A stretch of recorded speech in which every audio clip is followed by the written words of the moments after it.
Greens MP and barrister David Shoebridge, who has been calling for deaths in custody to be better investigated, has been speaking to the family of Tane Chatfield. He joins me now. Welcome, David. Oh, thanks, Alan. Good to be here. Look, David, you've called for an external independent investigation into Tane's death. What would that look like, and who would you like to see sort of head that up? Well, it wouldn't look like the investigation that's currently happening. In fact, as quickly as 3 days after Tane's death, the corrective services in New South Wales were effectively giving themselves a clean bill of health, saying nothing suspicious here, nothing to see.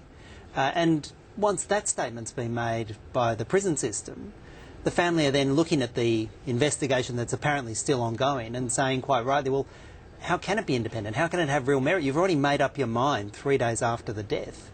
And so we see this time and time again with deaths in custody, whether it's in police custody or in jails.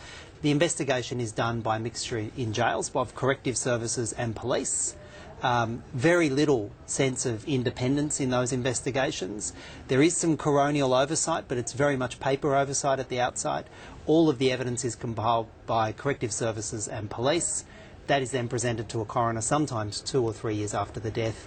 And the families say, well, how can the system that put my son or my child in jail in the first place, how can they fairly and independently investigate themselves? And I don't believe they can. There's such an inherent conflict of interest. We should have an external body. There are some efforts to get an external body to investigate policing. We have this thing called the Law Enforcement Conduct Commission. That, of course, is largely crippled in the kind of independent investigations it can do, but it's the obvious body that should be given the resources and the independent role so it can step in and do a genuinely independent investigation. And this year marks 26 years since the Royal Commission into Aboriginal deaths in custody, which delivered 365 recommendations. We sit here today, there's been more deaths than recommendations. What is going so wrong? Well, what's going wrong is a lack of political will to implement the known recommendations, the things we know and history has proven will save Aboriginal lives. Those recommendations have been known at least since the Royal Commission into Black Deaths in Custody 26 years ago now. But we still see a massive over-representation of Aboriginal people in jail, Aboriginal people being refused bail, Aboriginal people getting a longer prison sentence or getting a prison sentence when a non-Aboriginal person in the same circumstances would not. We effectively have a prejudiced criminal justice system that the prejudice begins at the initial investigation, carries all the way through to court and the prison system, and then ultimately into parole. And unless we accept that and start having the political will to fix it, we're going to continue to see these tragedies. And you're talking about those flaws in the judicial system. I mean, if we look at Tane's case, he was actually on remand for around 2 years before even going to a trial.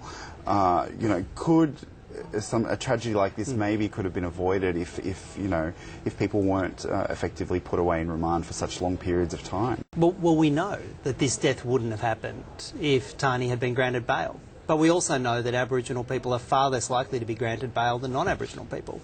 There was an effort made in 2014 to fix the New South Wales bail laws, stop putting so many people in jail awaiting trial.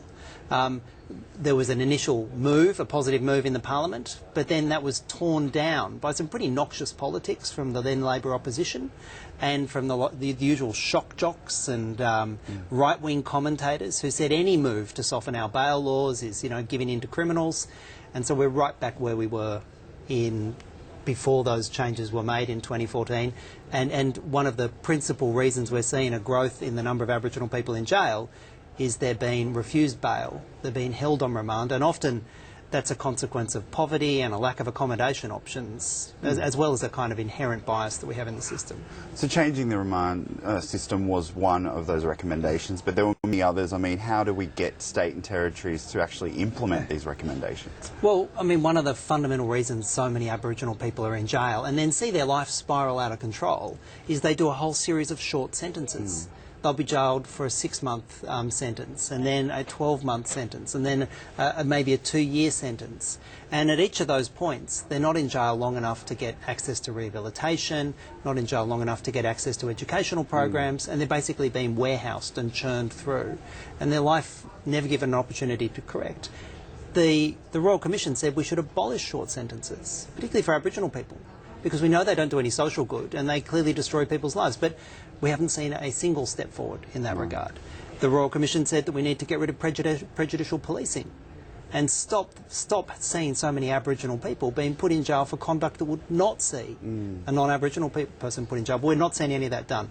It's because our political system is broken. Everybody in Parliament knows what needs to be done. We all know that the recommendations need to be implemented if we're going to stop Aboriginal people dying in jail, but instead we've got a parliamentary system that has decided they want to spend an additional $3.8 billion just in New South Wales to build new and bigger jails. So we know that won't work. We know that will cause more Aboriginal people to be incarcerated and then to lose their life. But we're spending $3.8 billion more to further that problem. We don't need a Royal Commission into what we need to do to fix it.